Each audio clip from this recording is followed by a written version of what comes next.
Anthony Darrell Hines is scheduled to be executed Thursday. His attorneys are now asking the U.S. Supreme Court to intervene. Tonight, people with personal experiences with the death penalty are gathering in Memphis to talk about why they believe Tennessee should abolish it. ABC 24's Shakina Davis spoke with some of them. Yes, Pepper, for Susan Bosler, the death penalty is personal. She lost her father to murder and survived the attack herself. She says that experience changed the way she saw the justice system.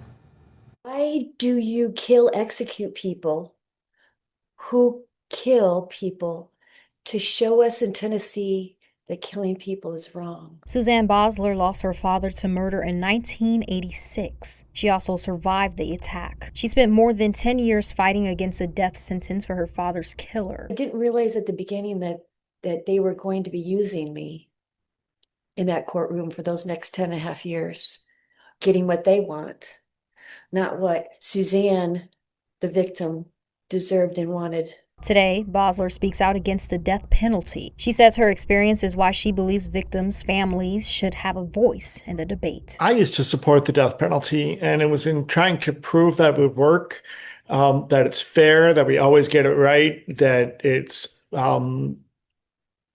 doled out equally across society, those who are convicted of murder.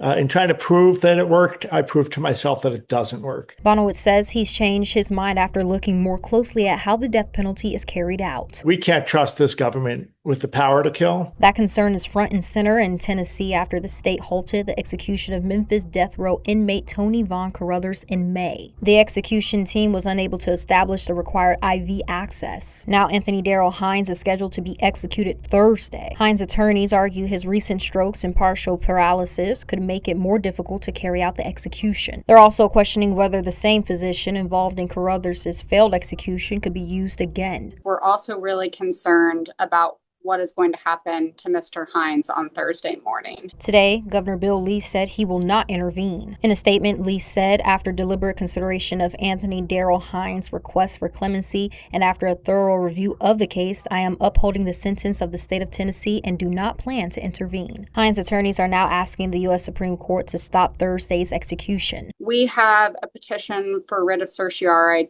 at the United States Supreme Court asking the United States Supreme Court to review the Tennessee Supreme Court's denial of relief. We need everybody involved in some form to abolish the death penalty. Now, tonight's Voices of Experience on the Death Penalty program begins at 7 p.m. at the Church of the River on Virginia Avenue in Memphis. Hines' execution is scheduled for 10 a.m. Thursday at River Bend Maximum Security in Nashville. In the studio, Shakina Davis.